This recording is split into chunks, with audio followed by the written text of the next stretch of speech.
कह सकते हैं हालेलुया। हालेलुया। अपने हाथों को उठाकर हम कह सकते हैं हालेलुया हालेलुया। हालेलुया। प्रभु को इसलिए क्योंकि उसके नाम को धन्यवाद हो। आमीन। और जब यहाँ पर स्तुति आराधना चल रही थी कि जहाँ 2 या 3 जमा हो वहां मैं हूँ। ये गीत बहुत पुराना गीत है और जिन्होंने इसको लिखा और वो आत्मा से भरे हुए एक पास्टर थे पाकिस्तान के, पास्टर अर्नेस्ट मॉल। वो नहीं है, वो प्रभु में प्रभु के साथ है। और उन्होंने जब इस गीत को लिखा तो कुछ दर्शन के साथ लिखा। और जब इस गीत को गाया जा रहा था तो प्रभु का आत्मा एक बात मुझे बार बार दिखा रहा था। उसने कहा, क्या भूमिकंप होने के लिए 100 लोगों की जरूरत है? भूमिकंप अर्थक्वेक होने के लिए क्या 100 लोगों की जरूरत थी? 50 लोगों की? 10 लोगों की? क्योंकि अब्राहम, जब प्रभु ने उससे कहा कि मैं सदोम और अमोरा का नाश करने पर हूं, तो उसने इस तरह से प्रभु के साथ बार्गेनिंग शुरू की। लेकिन अभी प्रभु का आत्मा बता रहा था, मुक्ति दिलाई यीशु नाम जब इन गीतों को गाया जा रहा था आत्मा के साथ। क्योंकि कुछ गीत हैं जो हम लिखकर भले ही लाते हैं, लेकिन पवित्र आत्मा कहता है कि ये नहीं, ये वाले गाओ। क्यों? क्योंकि इससे कार्य होगा। पवित्र आत्मा वहां बैठे हुए मुझे उस जेल खाने में ले गया जहां पर पौलुस और सिलास बंधन में थे। और उसका वचन कहता है कि उनके पैरों में काठ ठोकी गई, यानी लकड़ी का एक बहुत बड़ा और काठ था जिसके अंदर पैरों को डाला जाता है, उसको लॉक किया जाता है।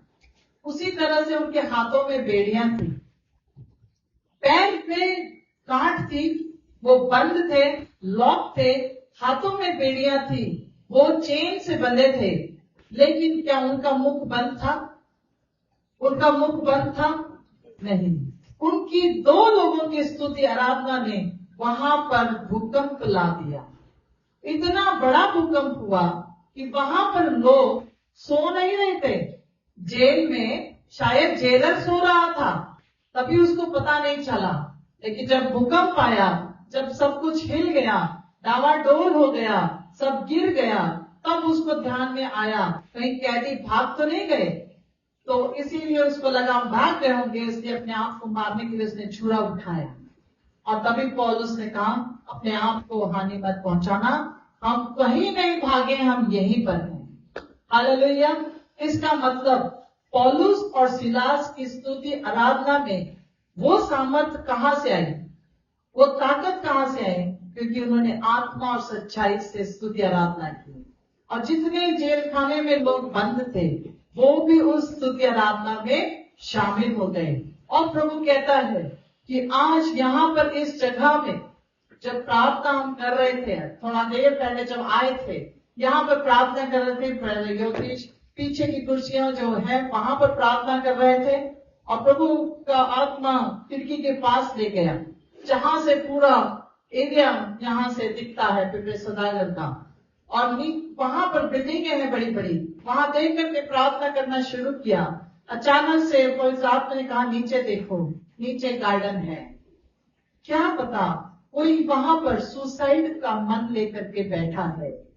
तुम्हारी स्तुति आराधना जो यहाँ पर करते हो वो ऐसे ही तुमको यहाँ लाकर नहीं बिठाया। यहाँ पर जो हो रही स्तुति आराधना, भूकंप वहां पर होना चाहिए।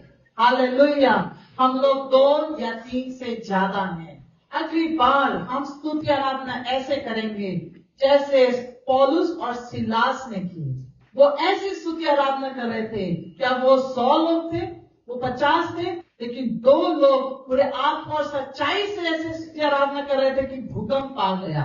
हमारी स्तुति आराधना इस तरह से होनी चाहिए कि हर जगह भूकंप आए। स्तुति आराधना के शब्द आवाज नहीं, लेकिन यहाँ से वो आत्मा उधर छुएगा। शायद कोई बीमार होगा, शायद कोई परेशानी में बैठे होंगे, शायद कोई हस्बैंड वाइफ वहां पर घूमने आए होंगे, शायद कोई लड़के होंगे जो एडिक्शन में होंगे, शायद कोई यहाँ पर आपने देखा नहीं होगा, मुझे पता नहीं, लेकिन जो हम यहाँ पर रहते हैं हमको पता है यहाँ पर बहुत सारे यूनिट्स हैं। हमको उनका भी बोझ लेना है। प्रभु का परमेश्वर का वचन कहता है कि उनके लिए कोई न्याय नहीं है। अगर वो प्रभु यीशु को उद्धारकर्ता स्वीकार करें, उनके पापों की क्षमा पृथ्वी पर ही हो जाएगी और वो डायरेक्ट स्वर्ग में। हालेलुया। हमारी स्तुति आराधना में वो सामर्थ्य होना है। शब्द आए ना आए कोई बात नहीं, ठीक है, हम गाएंगे, क्या कोई बात नहीं। ऐसी स्तुति आराधना हो जो पौलुस और सिलास ने की, भूकंप आ गया, हमारे लाल सिंह जी दौड़ कर आने चाहिए। क्या हो गया? हालेलुया। क्या हम ऐसे स्तुति आराधना करेंगे कल से? हालेलुया। क्या हम 2 या 3 से ज्यादा नहीं है? हम यहाँ पर ज्यादा लोग हैं, क्योंकि प्रभु यीशु की उपस्थिति यहाँ पर मौजूद है। नंबर से प्रभु को कोई फर्क नहीं पड़ता, प्रभु को हृदय से फर्क पड़ता है। आत्मा और सच्चाई से प्रभु कहता है, ऐसे आराधकों के बीच में उपस्थित हूँ। हालेलुया। आपको गीत नहीं आता कोई बात नहीं, आप गाइए, देखिए, गाइए, लेकिन आत्मा और सच्चाई के साथ उसको समझ कर गाना है। हमको हमारी तकलीफ में प्रभु स्तुति आराधना में छुड़ाता है, क्योंकि स्तुति आराधना में वो मस्ती करता है, वो उपस्थित रहता है। वचन जो है वो हमारी उन्नति के लिए है। प्रभु का आत्मा यहाँ पर दिखा रहा है। हर जगह पर लोग परेशानी में, दुख में है, तकलीफ में है। कई लोगों को मेडिकल प्रॉब्लम्स हैं, नहीं बोल सकते हैं। कि हमारी स्तुति आराधना प्रभु के दिल को छूनी चाहिए, आत्मा और सच्चाई से। इसका मतलब जब प्रभु का सामर्थ आता है तो भूमि कंप होता है। प्रभु का सामर्थ जब उतरता है तब भूमि कंप होता है। हमारी आवाजों को प्रभु नहीं देखेगा, हमारे आत्मा को प्रभु देखता है, सच्चाई को देखता है। हालेलुया।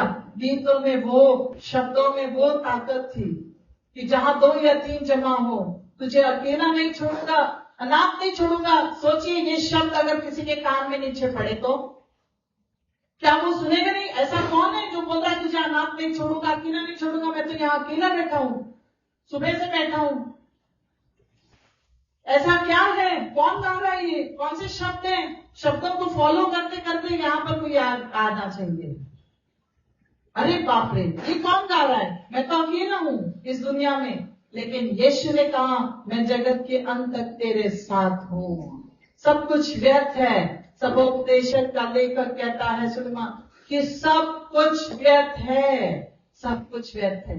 यदि हमारी स्तुति आराधना किसी के जीवन को पलटने वाली और उसके जीवन में भूकंप लाने वाली ना हो, तो किसी के घर शायद सिर पे इतना कर्जा होगा, कुछ विचारों के साथ कोई दाम्पत्य बैठे होंगे।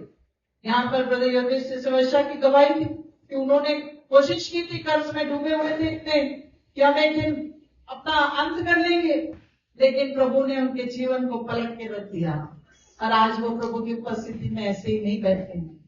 दुख तकलीफें आती रहेंगी, लेकिन आज हमारी स्तुति आराधना उस प्रभु को, उसकी उपस्थिति को यहाँ पर सिर्फ इस जगह पर नहीं, इन 4 दीवारी में नहीं, संपूर्ण एरियाज में आना चाहिए।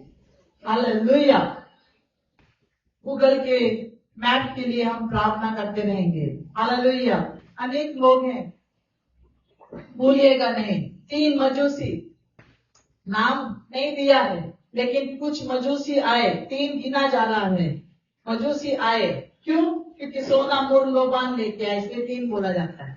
लेकिन कुछ मजूसी जब वहां पर आए यीशु को ढूंढते ढूंढते, तो उनके पास जीपीएस था क्या? नहीं, वो तारा था जो उनको मार्गदर्शन कर रहा था। हम प्रार्थना से करेंगे, प्रभु हमें कहाँ है कि हम जगत की ज्योति हैं। आज उस ज्योति के द्वारा किसी को मार्ग जो भटके हुए हैं उनको यहाँ पर वो लेकर आता है। Hallelujah, hallelujah. आइए हम वचन के लिए प्रार्थना करें, उसके बाद हम वचन। हालेलुया। प्यारे परमेश्वर को हम धन्यवाद दें जो एक्सोडस निर्गमन की श्रृंखला को हमने शुरू किया है पिछले शनिवार को। उस श्रृंखला में हम रहते हुए हम आगे का वचन को देखने वाले हैं। पिछली बार हमने देखा कि सताव में बढ़ती है, सताव में बढ़ती है। मिस्र से गुलामी में रहने की वजह से हमारे इस्राएली भाई बहन जो चुना हुआ वंश अब्राहम का वंश ये एक गुलामी में था, एक सताव में था। किस तरह से उनको सताव किया जा रहा था, किस तरह से उनसे मजदूर की तरह ईंटें बनाना और किस तरह से उन ईंटों को बना करके उन नगरों को स्थापित करने के लिए उनका पूरी तरह से उपयोग किया जा रहा था। गुलामी की वजह से इस्राएली बहुत दुखी थे और गुलामी में रहते हुए उनके ऊपर जो सताव हो रहा था, उनके ऊपर जो मिस्र के लोग थे वो जिस तरह से उनको सता रहे थे, उनके आने वाली पीढ़ियां और पीढ़ियां और पीढ़ियां ऐसी कई 400 साल तक इन पीढ़ियों ने इस गुलामी में अपने जीवन को बिता दिया। लेकिन इन इस्राएलियों के क्रंदन को, इनके दुख को प्रभु देख रहा था। लेकिन किस तरह से उसने मूसा को दर्शन दिया, लेकिन मूसा को दर्शन देने के पहले क्या क्या हुआ, ऐसा क्या हुआ जो परमेश्वर ने कहा कि जाकर के मेरे चुने हुए वंश को छुड़ाकर बाहर लेकर के आ, और उस वचनदत्त देश में जहां पर मैं उन्हें उपासना करने के लिए बाहर निकालना चाहता हूँ, उस वचनदत्त देश में ले जाना चाहता हूँ जहां पर वो गुलामी में बैठे हैं, वो मिस्र में जो गुलामी में है, उस गुलामी से बाहर निकालने के लिए प्रभु परमेश्वर ने मूसा को क्यों चुना। उससे पहले ऐसा क्या हुआ कि प्रभु को एक मूसा का चुनाव करना पड़ा। आइए उस श्रृंखला को जारी रखते हुए आगे के वचन में हम जाएंगे। जिस तरह से हमने पढ़ा निर्गमन उसका पहला अध्याय को हम देख रहे थे कि किस तरह से मिस्र के राजा ने जनता को, इस्राएल की जनता को, उसके वंश को बढ़ते हुए देखा और डर के मारे कहा कि अब हमको इनके ऊपर अपना राज करने के लिए इनको गुलामी में रखना है, इनको कष्ट देना है, इतना इनके ऊपर बोझ डाल दो, इतना इनको कष्ट दो कि वे बच्चे और पैदा ना कर सके और इनकी पीढ़ी और इनका वंश आगे ना बढ़ सके। क्यों?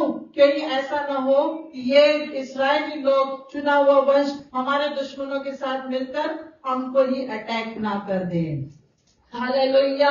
इन बातों को हमने देखा, किस तरह से वो ईंटें बना रहे थे और किस तरह से क्या कर रहे थे, उसके पिछले भाग में हमने देखा था। आज प्रभु ने उसके वचन के द्वारा फिर से एक नया शब्द बोला। किस तरह से प्रभु ये सब बातें जो कुछ भी हो रही थी, उन बातों को प्रभु कहता है कि ध्यान से इन वचनों को हमें पढ़ना है। कई बार हमने इन वचनों को पढ़ा होगा, कई बार हमने मूसा की कहानी को या उसकी घटनाओं को देखा होगा, लेकिन आज अपने आप को पूरी तरह से हम इसमें एक्सोडस चैप्टर 1 वर्स 15 to 17 को हम देखने वाले हैं। निर्गमन उसका पहला अध्याय 15, 16 और 17 को। आमीन। शिप्रा और पुआ नामक 2 इब्री भाइयों को मिस्र के राजा ने आज्ञा दी, जब तुम इब्री स्त्रियों को बच्चा उत्पन्न होने के समय प्रसव के पत्थरों पर बैठी देखो, तब यदि बेटा हो तो उसे मार डालना और बेटी हो तो जीवित रहने देना। परंतु वे भाइयां परमेश्वर का भय मानती थी, इसलिए मिस्र के राजा की आज्ञा न मानकर लड़कों को भी जीवित छोड़ देती थी। हालेलुया। 2 स्त्रियां थी, 2 इब्री स्त्रियां थी जो मुख्य धाइयां थी, शिप्रा और पुआ।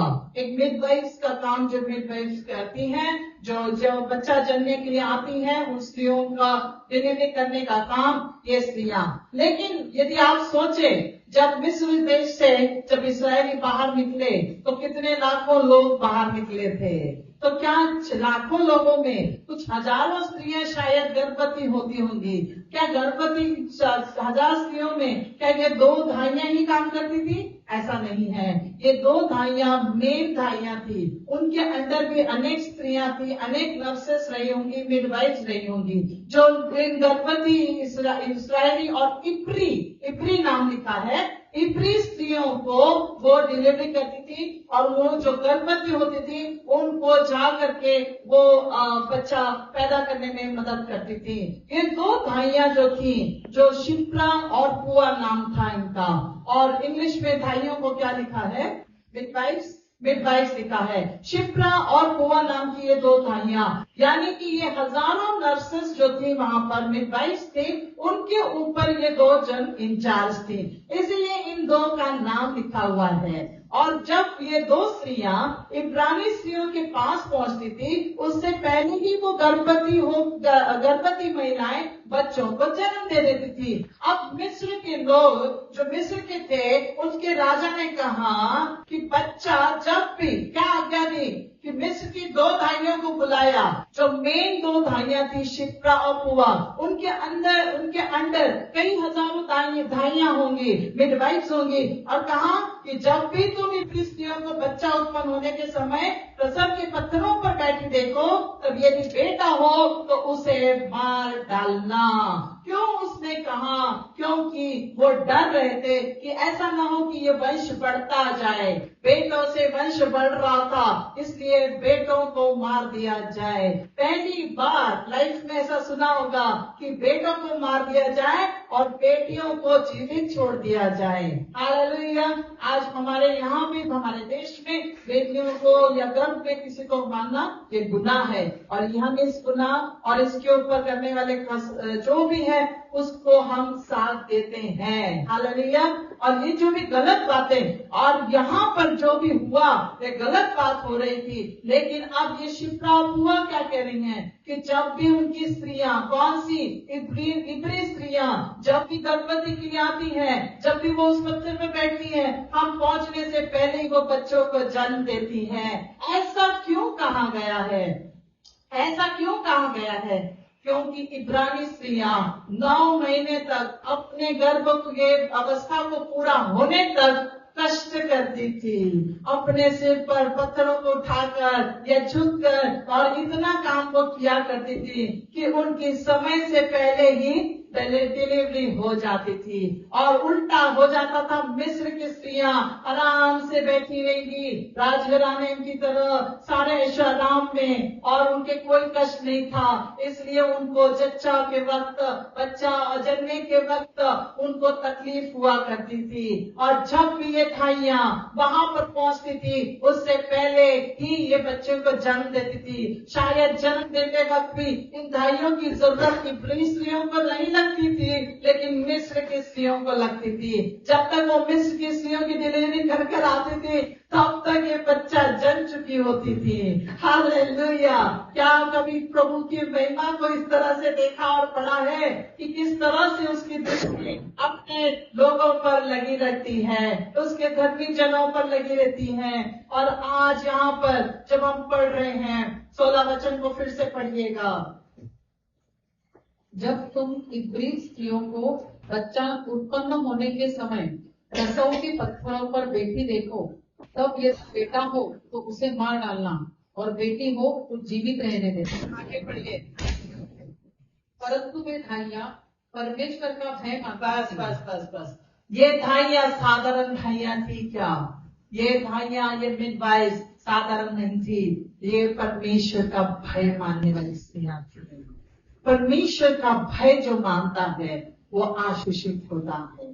परमेश्वर का भय मानती थी, और इसलिए वो क्या करती थी कि वो राजा को जाकर कहती हैं, इसलिए मिस्र के राजा की आज्ञा न मानकर ये लड़कों को भी जीवित छोड़ दिया करती थी। मिस्र के राजा की आज्ञा न मानकर जो परमेश्वर का भय मानने वाली शिप्रा और पुआ थी, उन्होंने परमेश्वर को भय में रखते हुए, अपने जीवन में परमेश्वर का भय मानते हुए, उन इब्री स्त्रियों के लड़कों को, जिनको जन्म वो देती थी, उनको भी वे जीवित छोड़ देती थी। लेकिन आगे क्या हुआ?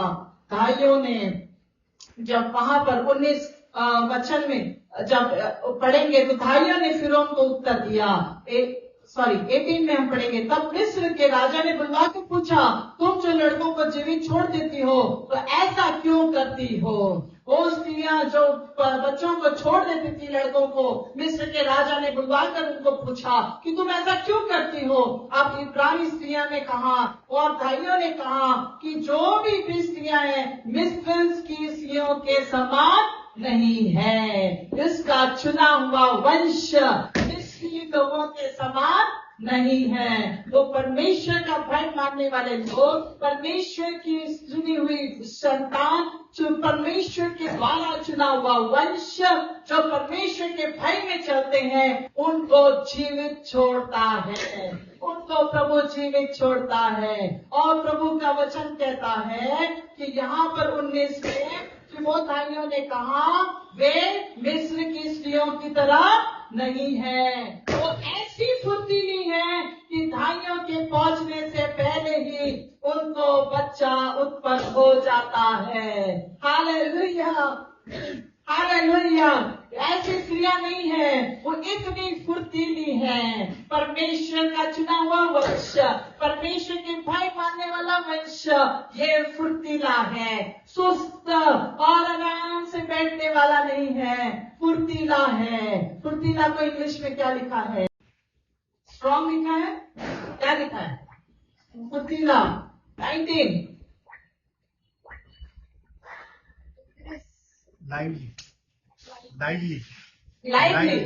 लाइवली। ओके, हिंदी का वचन अच्छा है। वे ऐसी फुर्तीली हैं कि भाइयों के पहुंचने से पहले। Hallelujah, hallelujah. परमेश्वर का भय मानने वालों के लिए उत्तर फुर्तीला है। परमेश्वर का भय मानने वालों के लिए यह उत्तर फुर्तीला होता है। प्रभु अपने समय पर काम करता है, प्रभु अपने खुद के समय पर काम करता है। वो हमारा समय को नहीं देखता, वो हमारे समय पूरा हुआ है या नहीं हुआ है, लेकिन वो अपने समय में करता है, और जो कुछ भी वो करता है वो अच्छा ही होता है। हालेलुया। और शिप्रा और पुआ ने इस तरह से राजा को बोलने में वो डरी नहीं, राजा को बोलने में वो डरी नहीं। उन्होंने कहा, मिस्र की स्त्रियों से इब्री स्त्रियां इतनी फुर्तीली हैं, हम पहुंचने से पहले ही वो बच्चों को जन्म दे देती हैं, और लड़कों को वो इसलिए जीवित छोड़ दिया करती थी। और प्रभु की इतनी कृपा हुई, आगे के वचन को हम पढ़ेंगे कि परमेश्वर ने भाइयों के साथ भलाई की और वे लोग बढ़कर बहुत सामर्थी हो गए। Hallelujah, hallelujah. ओ प्रभु परमेश्वर हमारी कमजोरी में हमारे ताकत बनकर, हमारे सामर्थ्य बनकर वो उतर कर आता है और फुर्तीला रहने के लिए हमसे कहता है, ओ लड़ो लड़ो, कुश्ती करो।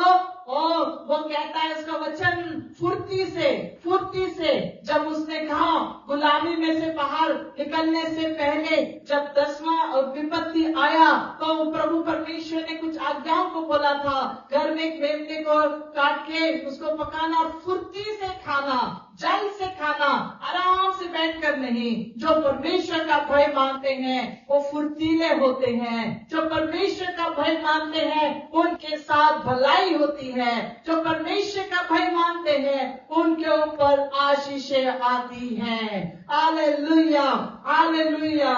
क्या उनके जीवन में दुख और तकलीफें नहीं थी? उनके जीवन में दुख और तकलीफें थी, लेकिन परमेश्वर का भय मानने वाली भाइयों पर भी प्रभु ने आशीषों को उड़ेला, उनके ऊपर भी भलाई की। और क्या हुआ? क्या वो वहीं पर सब कुछ रुक गया? नहीं, वो और बढ़ते गए, वो और बढ़ते गए, वो और बढ़ते गए। परमेश्वर का भय मानने वाले और बढ़ते जाएंगे, और बढ़ते जाएंगे। आशीषें तो आती रहेंगी, बच्चे तो जन्म लेते रहेंगे, लेकिन प्रभु कहता है, मैं हमेशा तुम पर भलाई करूंगा। गुलामी में थे, कष्ट में थे, दुख में थे, ओ विपत्ति में थे, लेकिन उन कष्टों में भी प्रभु परमेश्वर ने हुआ उनके साथ हमेशा भलाई करता था, कभी भी उनको अकेला नहीं छोड़ा। उनकी हर एक प्रार्थनाओं को, उनके हर एक रोने को वो सुन रहा था, उनके हर एक दुख को वो देख रहा था। और जब हम आगे बढ़ते हैं, किस तरह से शिप्रा और पुआ की वजह से कई लड़के बचाए जाते थे। हालेलुया। तब क्या हुआ? 22 वचन को, और वहां पर परमेश्वर का भय मानते उसने उनके घर बसाए, यानी जो लड़के बच गए वो घर बसाए गए। जो वंश में से चुने हुए बच्चे थे, जो परमेश्वर के द्वारा उसके समय पर जो उसकी इच्छा के अनुसार हुए थे, वो सारे बचाए गए। Hallelujah, hallelujah. उनके घर बसाए गए, उनके घर उजड़े नहीं बल्कि बसाए गए। परमेश्वर का भय मानने वाला जो व्यक्ति है, उसका घर उजड़ता नहीं है मेरी बहनों मेरे भाइयों, उनका घर बसता है, उनका घर बसता है, उनका घर बसता है। Hallelujah, hallelujah. ओ प्रभु कहता है तुझ पर भलाई होगी, क्योंकि सब कुछ छोड़ करके, ओ प्रभु कहता तुम फुर्तीले हो करके यहाँ पर इस जगह पर उससे मिलने के लिए आए हो, उसके वचन को सुनने आए हो। आज प्रभु परमेश्वर की भलाई हमारे जीवन पर, हमारे घरों पर, हमारे परिवारों पर, आपके हर एक वैयक्तिक जीवनों पर होती है। उसके आशीषों को वो उड़ेलता है। परमेश्वर का भय मानने वालों पर प्रभु अपने सामर्थ को भेजकर उनके घर को बसाता है। हालेलुया। कई बार हमको लगता है कि प्रभु हमारी नहीं सुन रहा, हमारे दुख इतने हैं, हमारी तकलीफें इतनी हैं, लेकिन प्रभु उत्तर देने वाला परमेश्वर है। लेकिन अपने समय पर, अपने समय पर वो गर्भवती स्त्रियां शायद 9 महीने 9 दिन का इंतजार करती होंगी, लेकिन वो इतनी फुर्तीली थी, परमेश्वर की कृपा उनके ऊपर थी कि कोई आकर के मिस्र के जो सैनिक हैं उनको उनके बच्चों से अलग करने से पहले, उनके बच्चों को मारने से पहले वो बच्चों को जन्म दे चुकी होती थी। Hallelujah, hallelujah. आगे का वचन जब हम पढ़ते हैं 22 में, तब फिरौन ने अपनी सारी प्रजा के लोगों को आज्ञा दी, इब्रियों के जितने बेटे उत्पन्न हो उन सबों को तुम नील नदी में डाल देना और सब बेटियों को जीवित रहने देना। अब ध्यान से सुनिए। मिस्र के राजा ने एक आज्ञा निकाली कि इब्री के जितने भी बेटे उत्पन्न हो उनको क्या करना है? जोर से बोलेंगे, नील नदी में डालो। नील नदी में डालना है। कहाँ डालना है? नील नदी में डालना है। मिस्र में एक ऐसी बड़ी नदी जहां पर बहुत सारे मगरमच्छ हैं और जहां पर बहुत खतरा है, ऐसी नदी में क्यों डालना है? ताकि जब बच्चे वहां पर डाले जाएं तो मगरमच्छ खा जाए और किसी को पता भी ना चले। कहावत, सांप भी मर जाए और लाठी भी ना टूटे। इस मिस्र के लोगों ने इतना बड़ा अत्याचार इन इब्रानियों और परमेश्वर के चुने हुए वंश के साथ किया। इन इब्रियों के ऊपर इस अत्याचार को करते वक्त उनके मन पसीजे नहीं, उनके मन कठोर हो गए।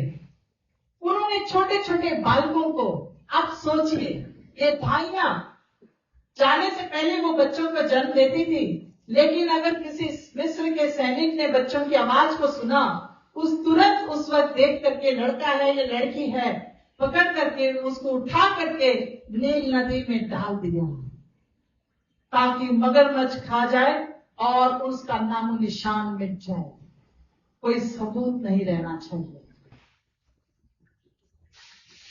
क्या ये अत्याचार कम है? जो प्रभु ने कहा कि मैंने उनके दुख को सुना है और देखा है। क्यों मूसा को चुनने का समय, क्यों प्रभु ने उसको वहां पर रखा? जब हम दूसरे अध्याय में आते हैं, वहां पर मूसा के जन्म के बारे में लिखा है। इस तरह से उनके ऊपर अत्याचार हो रहे थे। क्या ये मामूली था? मुझे नहीं लगता आज इस संसार में इतना अत्याचार कहीं पर हो रहा होगा। आज जो इब्रियों पर, परमेश्वर के चुने हुए वंश पर अत्याचार हो रहा था, वहां पर वो स्त्रियां, उस घर परिवार को उजाड़ा जा रहा था, कई बच्चे तो जन्म ले चुके थे, लेकिन कई बच्चे नील नदी में भी डाले जा चुके थे, क्योंकि लाखों की संख्या में ये स्त्रियां बच्चों को वहां पर जन्म लेती थी। हजारों में बच्चे जन्मते होंगे। वो उनके ऊपर बोझ इसलिए डाल रहे थे कि घर पर जाकर पुरुष अपने स्त्री के साथ ना रहे, ताकि उनके बच्चे ना जन्मे, और अगर बच्चा जन्मा भी तो बेटी को छोड़ दिया जाए और बेटों को मार दिया जाए। समझ रहे हैं अपनी बात को? आप प्रौढ़ लोग हो, समझ सकते हैं कि किस तरह से, इसीलिए जो मजदूरी करवाई जा रही थी वो उनके परिश्रम से भी ज्यादा उनसे काम करवाया जा रहा था, कि ये घर जाकर के उस सुख विलास में ना रहे जिसकी वजह से परमेश्वर ने उनको आशीष दी थी। क्या दिया था? फलो बी मल्टीप्लाई। एडिशन नहीं बोला, मल्टीप्लाई। प्रभु का चुना हुआ वंश हमेशा मल्टीप्लाई करता है, एडिशन नहीं होता है। हालेलुया। आप विश्वास करते हैं? आज विश्वास करते हैं। और उसी दौरान इन सारे दुख में, इस सारे परिस्थिति में, एक ऐसे घर में जहां पर मूसा का जन्म हुआ, लेवी के घराने के एक पुरुष ने एक लेवी वंश की स्त्री से विवाह कर लिया, और ये लेवी वंश का पुरुष, उसका नाम यहाँ पर शुरुआत में नहीं लिखा है, लेकिन इतिहास जब आप पढ़ते हो बाइबल में, तो जोकेबेद और अब्राम, इनके द्वारा एक पुत्र का वहां पर पैदा होना लिखा गया है। एक सुंदर सा पुत्र उत्पन्न हुआ। यह देखकर कि यह बालक सुंदर है, उसे 3 महीने तक छिपा रखा। क्या हर माँ बाप को अपना बालक सुंदर नहीं लगता? क्या है, हमारे हर एक माता पिता को अगर पूछा जाए कि आपको सबसे सुंदर बच्चा कौन लगता है, तो मुझे लगता है सब कोई माँ बाप कहेंगे कि मेरे लिए मेरा बच्चा सबसे सुंदर है। हालेलुया। माँ बाप को और हमारे परमेश्वर पिता को किसे नाक है, कैसी आंख है, कैसा रंग है, उससे कुछ फर्क नहीं पड़ता। हर माँ बाप को अपना बच्चा सुंदर लगता है। हालेलुया। और जब उन्होंने देखा कि ये हमारा बालक सुंदर है, केवल 3 महीने तक छिपा रखे। कई बातों को परमेश्वर के भय मानने वालों को, और जो बातें हैं वो ज्यादा दिन तक नहीं छिप सकती, वो आशीषें ज्यादा दिन तक नहीं छिप सकती, ज्यादा से ज्यादा 3 महीने तक छिपा पाए। लेकिन उसके बाद में जब वहां पर, अगर आपको पूरी कहानी है, आपको पता है किस तरह से सकंडों की टोकरी बनाई गई और किस तरह से उसमें उस बालक को रखा गया, और किस तरह से उस पे बास्केट में राल लगाकर उसकी माँ ने और उसकी बहन जो मीरियम थी, उसने उस बालक को जा करके कहीं और नहीं, नील नदी में ही डाल दिया, जहां पर फिरौन के राजा और लोग, वहां की सेना, विश्व के जो छोटे बच्चे थे, इब्री बच्चे, उनको कहाँ डाल रहे थे? नील नदी में ही डाल रहे थे। और इसमें ऐसा क्या हो गया कि यहाँ पर बचा करके भी, 3 महीने तक छिपा करके भी, उस बच्चे को आखिरी में डाला भी तो कहाँ डाला?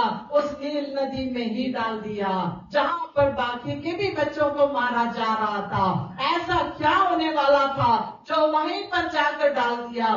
वहां पर छिपाने की और छिपने की और कोई जगह नहीं थी। और शायद उनको, जो परमेश्वर के लेवी वंश के, लेवी घराने के ये स्त्री और पुरुष माँ बाप, प्रभु का भय मानने वाले, उनको वही ठीक लगा कि हम अपने बच्चे को विश्वास के साथ इस खतरे में, इस जगत में, इस नील नदी में, जहाँ पर सबसे बड़ा खतरा है, वहीं पर हम उसको डाल देंगे। क्यों?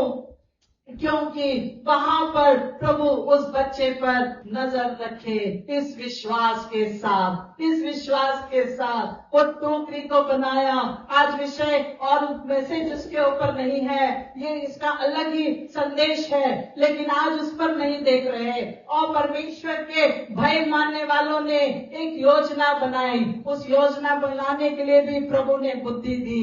बाकी सबके बच्चे उठाकर नील नदी में डाल दिए गए, लेकिन इस माता को लेवी वंश घराने की थी, जो प्रभु के 12 गोत्र, जो वहां पर याकूब के 12 गोत्र थे, उनके वंश से निकला हुआ लेवी वंश, जो चुना हुआ वंश, याजक का वंश, उसमें से निकला हुआ ये वंश थे। और उसके मतलब भय में चलने वाला ये परिवार था। क्या हर एक इब्री लोगों के बच्चे को बचाया गया? हर एक इब्री बच्चे को नहीं बचा सका, हर एक बचाया नहीं जा सका। लेकिन इस वंश के क्योंकि बहुत से थे जो परमेश्वर के पीछे चल रहे होंगे, शायद प्रार्थना कर रहे होंगे, लेकिन ये लेवी वंश ने ऐसा कुछ किया जो प्रभु के दिल को छू गया।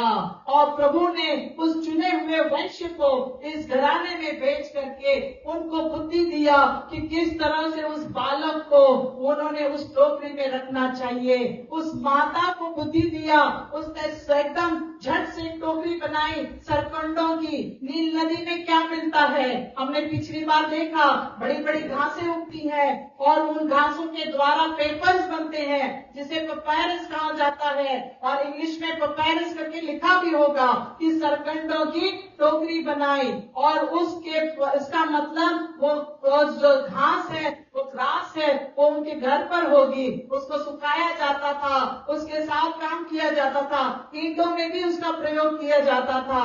और जब इस माता ने अपनी बेटी के साथ मिलकर एक छोटी सी टोकरी को बनाया, उसमें उस बालक को रखा और क्या किया? चिकनी मिट्टी और राल लगाई और उसमें बालक को रखकर कांसों के बीच में छोड़ आई। नील नदी के किनारे मगरमच्छ भी रहते हैं, लेकिन इन माता ने और इस बहन ने पूरे विश्वास के साथ कि मेरा परमेश्वर पर भरोसा है और मेरा परमेश्वर अपनी दृष्टि मेरे बच्चों पर रखता है। हर परमेश्वर का भय मानने वाला व्यक्ति जो यहाँ पर मौजूद है या हमें देख रहे हैं, आज आपको उत्तेजन देना चाहूंगी, अपने बच्चों की चिंता करना छोड़ दीजिए। आपके बच्चों के लिए आप प्रार्थना करना शुरू करिए।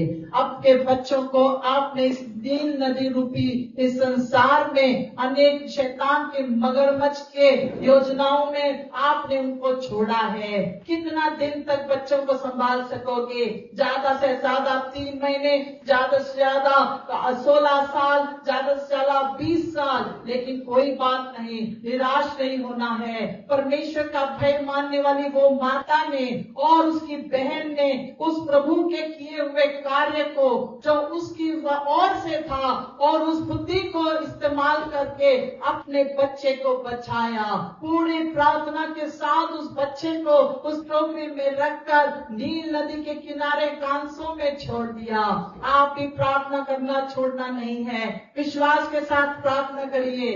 प्रभु, मेरे बच्चे आज इस संसार में भटक गए हैं, मैं आज दुखी माँ, दुखी हृदय लेकर के बैठी हूँ, लेकिन आपको आज उस जोकेबेद से सीखना है और उस मिरियम से सीखना है कि उस विश्वास के साथ उन्होंने परमेश्वर का भय मानते हुए उस टोकरी को बनाया। एक छोटे से 3 महीने के बालक को उस टोकरी में रखकर उस नील नदी के सरकंडों में उन मगरमच्छ के बीच में उस बच्चे को छोड़ दिया। और आगे आप जानते हैं, परमेश्वर ने हर एक चुने हुए वंश को जो योजना के अनुसार चल रहे थे, उसके भय में थे, उनके लिए हर एक के लिए परमेश्वर के पास योजना होती है। और परमेश्वर ने ऐसी योजना वो उस बालक के जीवन के लिए बनाई थी। और वहां पर जब बच्चे को छोड़ा तो आप पढ़ लेना, उसकी बहन उस पीछे पीछे पीछे उस टोकरी के पीछे जा रही होती। कितना दिन बहन उस बच्चे के पीछे पीछे रखवाली करेगी? कितना दिन आप अपने बच्चों के पीछे रखवाली करोगे? लेकिन उसका विश्वास था, मैं परमेश्वर का भय मानती हूँ, मेरी माता परमेश्वर का भय मानती है, परमेश्वर उपाय करेगा, वो यहोवा ईरे जरूर जरूरतों की पूर्ति करेगा। Hallelujah, hallelujah. और वो बहन उसके पीछे पीछे वहां पर गई। बाद में फिरौन की बेटी वहीं पर अपने सहेलियों के साथ आई थी। कहाँ पर? ऐसी जगह पर जहाँ मगरमच्छ नहीं थे। परमेश्वर की योजना बनाता है और हमारे बच्चों को ऐसे संभालता है। ओ मगरमच्छों से बचाने वाला, ओ शैतान के चंगुल से बचाने वाला हमारा परमेश्वर यहोवा जीवित है। क्यों? क्योंकि परमेश्वर के पास उस बालक के लिए और उस परिवार के लिए और सारे इब्रानियों के लिए जो लाखों में थे उनके लिए योजना थी, उनके लिए योजना थी। आज परमेश्वर ने यहाँ पर चुना हुआ वंश रखा है। शायद देखने वाले आपको भी उत्तेजन करना चाहूंगी, आप भी एक चुना हुआ वंश है। अपने आप को अकेला मत सोचना। परमेश्वर ने आपके लिए योजना बनाई है। लाखों लोगों को छुड़ाने के लिए आपको, आपके घराने को परमेश्वर ने चुना हुआ है। आप विश्वास के साथ आगे बढ़िए। बहन मीडिया विश्वास के साथ आगे बढ़ी और उस बच्चे के साथ, अपने बेबी भाई के साथ पीछे पीछे वो चल रही थी। और जब उसने देखा, फिरौन की बेटी की नजर जब उस पर पड़ी, उसने जब देखा कि डोगरी है, अपनी सहेलियों को बताया। आपको पता है किस तरह से उसने खोला और किस तरह से उसने उस बालक को देखा और उस बालक का नाम मूसा रखा गया, उसका नाम मोसेस रखा गया। लेकिन अगर आप पूछेंगे तो इब्री भाषा में उसे मूसा ही कहते हैं। इंग्लिश में मोसेस बोलते हैं, लेकिन वो भी गलत है, मूसा ही कहते हैं। अगर इजराइल में जाओगे तो सब लोग मूसा ही कहते हैं, मोसेस कोई भी नहीं कहता। और मूसा का नाम रखा, यानी पानी से निकाला हुआ, पानी से निकाला हुआ। आज परमेश्वर पिता ने हम सब के लिए उस इकलौते बेटे को भेज करके आज हम सबका उद्धार किया है। और इसीलिए आज हम पानी में डूबकर बपतिस्मा लेते हैं, यानी कि हम अपने पापों को मानकर, अंगीकार कर, पानी में डूबकर हम ये दर्शाते हैं कि हमारे गुनाहों को हम वहां पर छोड़कर एक नया जीवन, जब पानी से बाहर आते हैं तो नया जीवन लेकर आते हैं। वैसे ही मूसा, बच्चों के बपतिस्मा नहीं होते, बच्चों के डेडिकेशन होते हैं। ओ लहान बड़ान सा बपतिस्मा होत नहीं। अगर आप मुझे देख रहे हैं, सुन रहे हैं, तो प्रभु के वचन के अनुसार बच्चों को आशीष देने के लिए परमेश्वर के मंदिर में ले जाइए, उनका समर्पण करिए, डेडिकेशन करिए। बपतिस्मा नहीं होता, और एक ही बपतिस्मा है, पानी में डूबकर। यीशु ने जिस तरह बपतिस्मा लिया पानी में डूबकर, उसी तरह से वो तो निष्पाप था, वो तो निष्पाप था, उसने तो कोई पाप नहीं किया, लेकिन उसने हमें अपना एग्जाम्पल दे करके कि इस तरह से अपने पुरानी जिंदगी को वहां पर गहराई में छोड़कर पानी से बाहर निकलते वक्त एक नया जीवन प्राप्त करने पाओगे। और संसार के सामने ये गवाही होगी कि हम प्रभु यीशु के हैं। Hallelujah, hallelujah. प्रभु यीशु आज हमारे जीवन में है, इसीलिए आज हम अपने आप को किसी भी परिस्थिति में हो, हम अपने आप को आशीषित ही समझते हैं। हालेलुया। मूसा को जब पानी से निकाला गया तो वहां पर उसका नाम का ही अर्थ था पानी से निकाला हुआ। और आप जानते ही हैं किस तरह से वो फिरौन के राजमहल में एक राजकुमार बनकर बड़ा हुआ। अब मिरियम ने यहाँ पर जब देखा कि फिरौन की बेटी ने देखा, और प्रभु ने उसी की माँ को धाई बनाकर अपने बेटे को वो खिलाती रही। Hallelujah, hallelujah. शायद वो माँ उस बच्चे को छोड़ने के बाद घर में जाके रोती होगी, बहुत रोई होगी, बोली होगी, प्रभु 2 वर्ष तरी त्याला बाहेर दिलं असतं, मी त्याला दूध पाजलं असतं, त्याला खायला घातलं असतं, माझं लेकरू माझ्या डोळ्यासमोरनं गेलं, शायद कितना रोई होगी, उसको नहीं पता। लेकिन शायद वो घर पर जाकर प्रार्थना में लगी होगी, मुझे ऐसा लगता है। इसीलिए उसने हिम्मत नहीं हारी। जो परमेश्वर का भय मानते हैं वो हिम्मत नहीं छोड़ते। और इसीलिए मिरियम की भेंट उस फिरौन की बेटी से हुई, जिसने कहा क्या कोई भाई मिलेगी इस बच्चे को दूध पिलाने के लिए, क्योंकि वो बच्चा इब्री था। ये वो फिरौन की बेटी जानती थी। और कोई भी मिस्र की स्त्री उस इब्री बच्चे को अपना दूध नहीं पिला सकती थी। इसीलिए वो इब्री स्त्री को ही ढूंढ रही थी जो इस बच्चे को दूध पिला सके, जिसने अभी अभी बच्चे को जन्म दिया हो। ऐसी स्त्री, ऐसी चच्चा, ऐसी माता को वो ढूंढ रही थी जो इस बालक को पोषण कर सके। हालेलुया।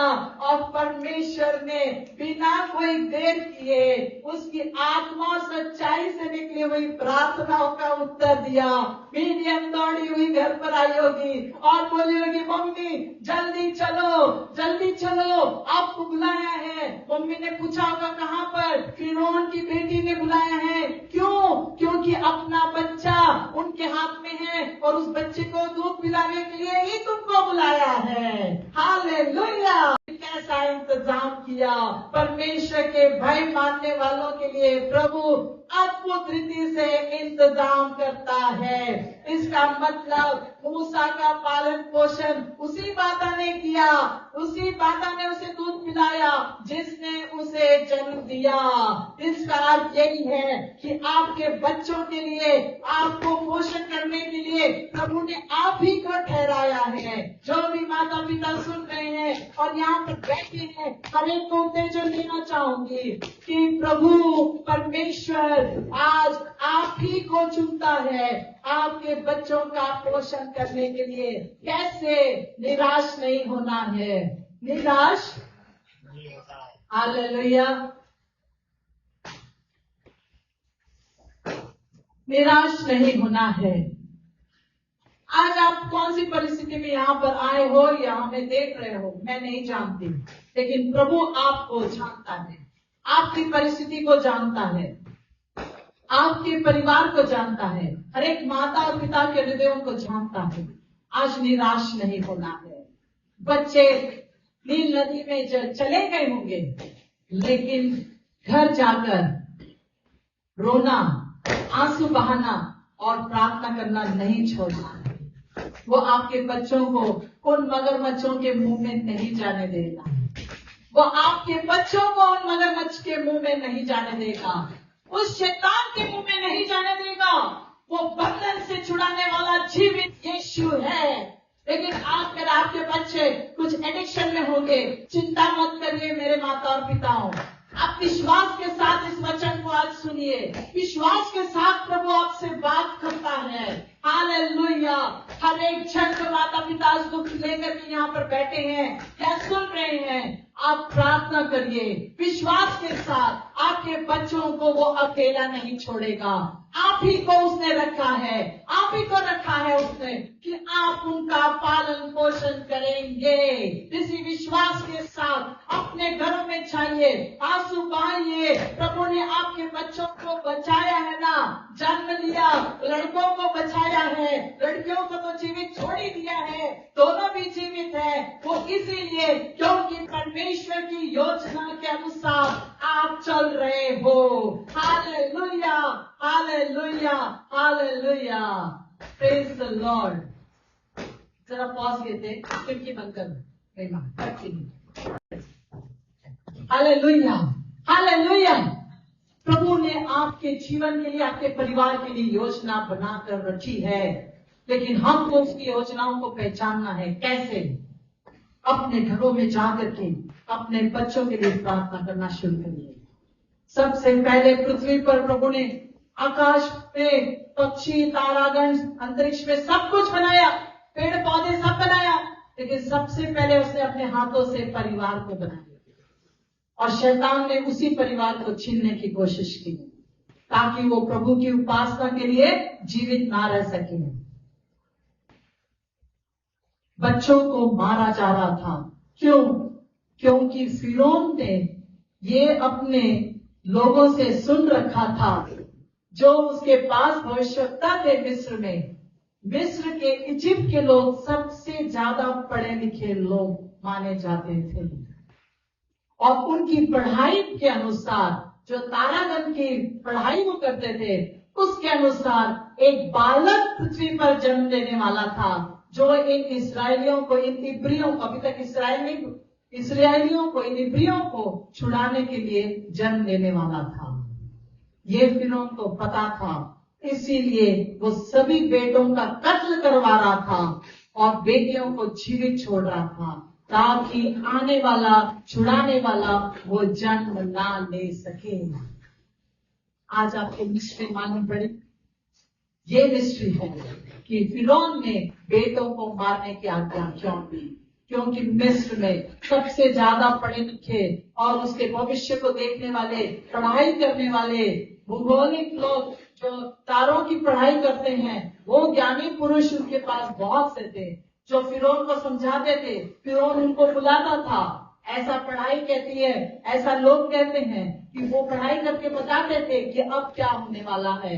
इसीलिए फिरौन ने ये सारी योजनाएं बनाई। इन सारे सत्ताओं से ये पूरे लोग जा रहे थे, लेकिन प्रभु की योजना थी कि वो छुड़ाने वाला वो उसी जगह पर जन्म लेगा जहां पर लोग दुख और तकलीफ में हैं।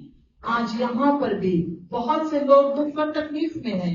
इसका मतलब हम हार मान जाएं? हमें हार नहीं माननी है। हम कितने भी दुख और तकलीफ से जा रहे हो, आज हमें हार नहीं माननी। हम प्रार्थना करते रहेंगे। आइए आज इसी विश्वास के साथ हम खड़े हो जाएं और हम अंतिम दुआ करने वाले हैं। हालेलुया। प्यारे परमेश्वर पिता, हम धन्यवाद देते हैं तेरे इस वचनों के लिए कि तू हमारा छुड़ाने वाला परमेश्वर है। लेकिन तब जब हम तेरे भय में चलते हैं। एक ऐसा परिवार जो तेरे भय में चलता है, उनके ऊपर तू भलाई करता है। जो परिवार भय में चलता है, उनके ऊपर तू आशीषों को भेजता है। जो परिवार में भय में चलता है, उनके घर को तू बचाता है। जो परिवार भय में रहता है, उनके बच्चों को तू बचाता है। और जिनका परिवार परमेश्वर के भय में चलता है, उनका घर फिर से बसाया जाएगा, वो उजड़ने नहीं देगा। परमेश्वर पिता ने उस मूसा को बचाया, उस मगरमच्छ के उस नील नदी में जहां पर बहुत सा खतरा था, उसमें से उसने उसको बचाया। क्यों? क्योंकि वो चुने हुए वंश का और चुना हुआ बालक था।